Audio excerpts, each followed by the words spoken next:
दोस्तों एक बार फिर से स्वागत है आपका हमारे इस यूट्यूब चैनल में जिसका नाम है वीकेसी विशु। हमारा टॉपिक है पाठ्यक्रम के तहत भाषा पार्ट 3 जो कि लास्ट है। पूरी बुक कवर हो चुकी है तीनों पार्ट में। तो कृपया इसे ध्यान से देखें और समझें। इससे पहले अगर आप हमारे चैनल पर नए हैं तो कृपया करके सब्सक्राइब बटन दबा दें ताकि हमारी आने वाली वीडियो की अपडेट आपको मिलती रहे। तो चलिए शुरू करते हैं। पहला क्वेश्चन है, एक अच्छे प्रश्न की विशेषता होती है।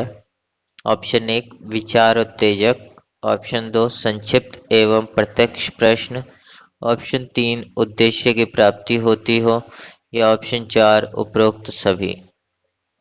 तो एक अच्छे प्रश्न की विशेषता जो होती है वो विचार उत्तेजक भी होती है, संक्षिप्त एवं प्रत्यक्ष प्रश्न भी होते हैं, उसमें उद्देश्य की प्राप्ति भी होती हो। ये सारे अच्छे प्रश्न की विशेषता है, तो इसलिए हमारा ऑप्शन 4 जो है वो सही है, उपरोक्त सभी। नेक्स्ट क्वेश्चन की ओर बढ़ते हैं। प्रश्न पूछने के कौन से उद्देश्य नहीं हो सकते हैं? ऑप्शन 1 बालक की कठिनाइयों को जानने के लिए प्रश्न पूछने चाहिए। ऑप्शन 2 बालकों की झिझक दूर करके उनमें आत्मविश्वास उत्पन्न करने के लिए। ऑप्शन 3 बालक को मानसिक तनाव देने के लिए। ऑप्शन चौथा ऑप्शन है बालक में रुचि और जिज्ञासा उत्पन्न करने के लिए। थोड़ा गलत हो गया है, रुचि और जिज्ञासा उत्पन्न करने के लिए। तो प्रश्न पूछने के कौन से उद्देश्य नहीं हो सकते? तो हमारा सही जवाब है ऑप्शन 3 बालक को मानसिक तनाव देने के लिए कभी भी प्रश्न नहीं पूछे जाते। नेक्स्ट क्वेश्चन पे आते हैं। हमारा नेक्स्ट क्वेश्चन है, सूचना किस प्रकार की होनी चाहिए? ऑप्शन 1 आकर्षक और रुचि उत्पन्न करने वाली। ऑप्शन 2 अस्पष्ट एवं सूक्ष्म। ऑप्शन 3 बिना शीर्षक वाली या ऑप्शन 4 उपरोक्त में से कोई नहीं। सूचना जो है अस्पष्ट और सूक्ष्म तो होनी नहीं चाहिए। दूसरा बिना शीर्षक वाली भी नहीं होनी चाहिए। तो ऑप्शन 1 सही है, आकर्षक और रुचि उत्पन्न करने वाली सूचना होनी चाहिए जिसको पढ़ के विद्यार्थी या कोई भी व्यक्ति जो है वो सूचना को आसानी से ग्रहण कर सके। नेक्स्ट क्वेश्चन की ओर बढ़ते हैं। हमारा नेक्स्ट क्वेश्चन है, निबंध के कितने प्रकार होते हैं? ऑप्शन 1 4 प्रकार, ऑप्शन 2 3 प्रकार, ऑप्शन 3 6 प्रकार या ऑप्शन 4 9 प्रकार। तो दोस्तों निबंध के 6 प्रकार होते हैं जिसमें भावात्मक, वर्णनात्मक, व्यंग्य प्रधान, विचारात्मक, कथात्मक तथा ललित निबंध जो वो शामिल होते हैं किसी भी निबंध में। तो ये 6 प्रकार के होते हैं, ऑप्शन 3 सही है। नेक्स्ट क्वेश्चन की ओर बढ़ते हैं। रिपोर्ट लेखन के उद्देश्यों में से नहीं है। ऑप्शन 1 इसमें छात्रों के शब्द भंडार को समृद्ध बनाया जा सकता है। ऑप्शन 2 इसके द्वारा नैतिक शिक्षा से बालक दूर हो सकता है। ऑप्शन 3 मातृभाषा के प्रयोग करने की क्षमता विकसित होती है या ऑप्शन 4 उपरोक्त सभी। दोस्तों उद्देश्यों में से नहीं है। रिपोर्ट लेखन के मेन उद्देश्य जो है उसको नैतिक शिक्षा से दूर करना नहीं होता। ठीक है, तो ऑप्शन 2 जो है वह हमारे यहाँ पे ऑप्शन 2 सही है कि रिपोर्ट लेखन के उद्देश्य में से नहीं है, क्योंकि इसके द्वारा बच्चों की नैतिक शिक्षा से बालक को दूर हो सकता है। बिल्कुल नहीं हो सकता। रिपोर्ट लेखन से बच्चों में नैतिक क्षमता का विकास होता है। तो ऑप्शन 2 जो है वो सही है। नेक्स्ट क्वेश्चन है हमारा, निबंध लेखन में छात्रों द्वारा की जाने वाली सामान्य अशुद्धियां हैं। ऑप्शन 1 स्पष्ट भाषा का प्रयोग, ऑप्शन 2 भाषा का व्याकरण सम्मत होना, ऑप्शन 3 वाक्यों में उचित विराम चिन्हों का प्रयोग न करना या ऑप्शन 4 उपरोक्त सभी। दोस्तों निबंध लेखन में छात्रों द्वारा की जाने वाली जो सामान्य अशुद्धियां होती हैं वो वाक्यों में उचित विराम चिन्हों का प्रयोग नहीं करना होता है। ठीक है, नेक्स्ट क्वेश्चन है, निम्नलिखित में से कौन सी निबंध शिक्षण विधियां हैं? ऑप्शन 1 देखो और लिखो विधि, ऑप्शन 2 वाद विवाद विधि, ऑप्शन 3 प्रश्नोत्तर विधि या ऑप्शन 4 उपरोक्त सभी। तो दोस्तों निबंध शिक्षण की बहुत सारी विधियां होती हैं जिनमें ये तीनों देखो और लिखो विधि, वाद विवाद विधि और प्रश्नोत्तर विधि तीनों शामिल होते हैं। तो इसका सही जवाब है ऑप्शन 4 उपरोक्त सभी।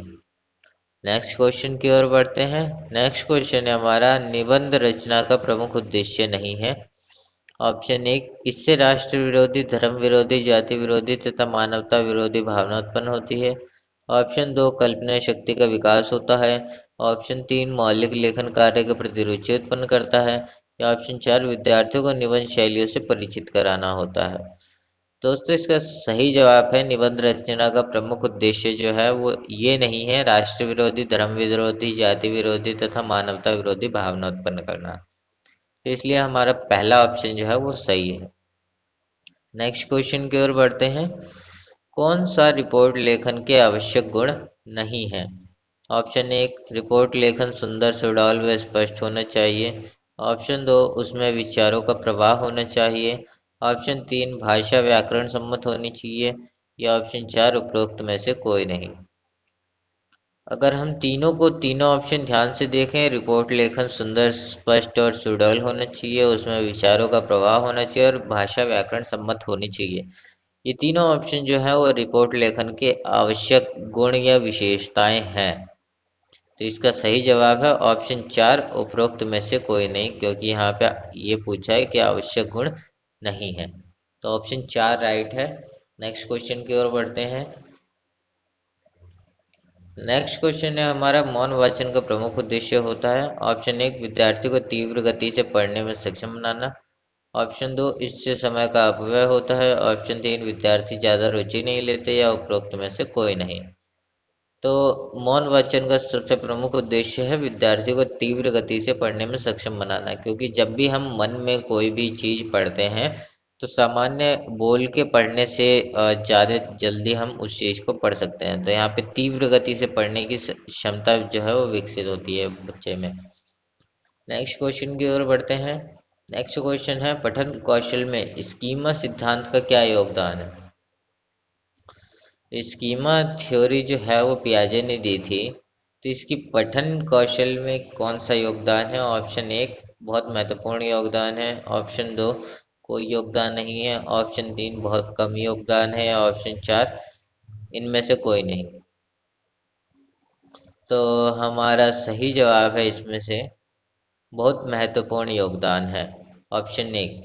क्योंकि स्कीमा थ्योरी द्वारा जब भी हम किसी भी चीज़ को पढ़ते हैं, जब तक बालक के मन में पहले से उसके चैप्टर के प्रति या किसी भी टॉपिक के प्रति पहले से स्कीमा नहीं बना होगा, उसको पता नहीं होगा उस टॉपिक के बारे में, तो ज़्यादा रुचि उसमें लेगा नहीं। ठीक है, तो स्कीमा सिद्धांत का बहुत महत्वपूर्ण योगदान है, ऑप्शन 1 सही है।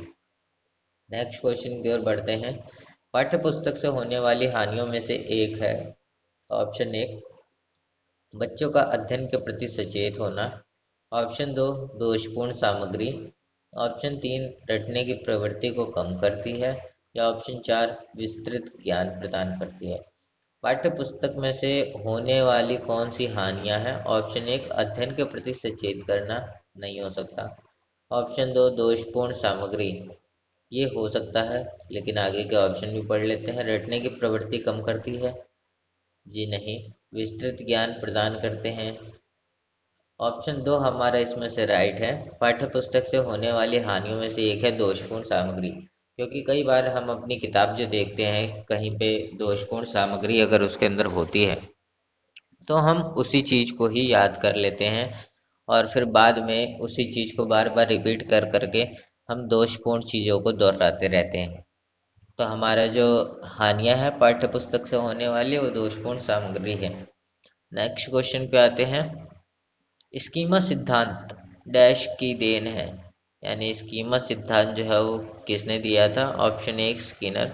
Option 2, Vygotsky. ऑप्शन 3, पियाजे। या ऑप्शन 4, इनमें से कोई नहीं। तो अभी मैंने कुछ देर पहले बताया कि स्कीमा सिद्धांत जो है वो पियाजे ने दिया था कि बालक जो है वो अपने मन के अंदर किस अलग अलग चीज़ों के प्रति किस किस तरीके के ढांचा बना के रखता है उसको हम स्कीमा कहते हैं। नेक्स्ट क्वेश्चन है, पाठ्यचर्या शब्द का प्रयोग अनेक रूपों में किया जाता है। सामान्य रूप से इसका अर्थ है, नंबर 1, स्कूल में अध्ययन के लिए निर्धारित विषय वस्तु एवं अन्य सामग्री। ऑप्शन 2, विद्यार्थियों को पढ़ाई जाने वाला विषय। ऑप्शन 3, स्कूल में विद्यार्थियों को प्रदान किया जाने वाला समग्र अनुभव, या उपरोक्त सभी। तो यहाँ पे पाठ्यचर्या शब्द का जो प्रयोग है वो स्कूल में अध्ययन के लिए निर्धारित विषय वस्तु तथा अन्य सामग्री के लिए भी प्रयोग होता है, विद्यार्थियों को पढ़ाए जाने वाले विषय के लिए भी, और स्कूल में विद्यार्थियों को प्रदान किए जाने वाला समग्र अनुभव, इन तीनों के लिए पाठ्यचर्या शब्द का प्रयोग किया जाता है। तो यहाँ पे ऑप्शन 4 जो है उपरोक्त सभी, ये सही है। नेक्स्ट क्वेश्चन की ओर बढ़ते हैं। हमारा नेक्स्ट क्वेश्चन है, पाठ्यक्रम निर्माण का सिद्धांत है। ऑप्शन 1, क्रियाशीलता का सिद्धांत। ऑप्शन 2, मानसिक स्तर अनुकूल। ऑप्शन 3, समन्वय का सिद्धांत, या ऑप्शन 4, उपरोक्त सभी। तो यहाँ पे पाठ्यक्रम निर्माण में हम बहुत सारे सिद्धांतों को देखते हैं कि बालक जो है वो क्रियाशील रहे, ये क्रियाशीलता का सिद्धांत में आता है। ऑप्शन 2, मानसिक स्तर के अनुकूल हो पाठ्यक्रम, तो ये भी सही है, इसके सिद्धांत में आता है। ऑप्शन 3, समन्वय का सिद्धांत, कि वो अपने जीवन से उस चीज को रिलेट कर पाए पाठ्यक्रम को, तो इसका सही जवाब है ऑप्शन 4, उपरोक्त सभी। ये तीनों जो हैं वो पाठ्यक्रम निर्माण के सिद्धांत के अंदर आते हैं। तो दोस्तों, हमारी आज की क्लास यहीं समाप्त होती है। अगर आपको ये वीडियो पसंद आए तो कृपया इसे लाइक, शेयर और कमेंट करके हमें ज़रूर बताएं। धन्यवाद।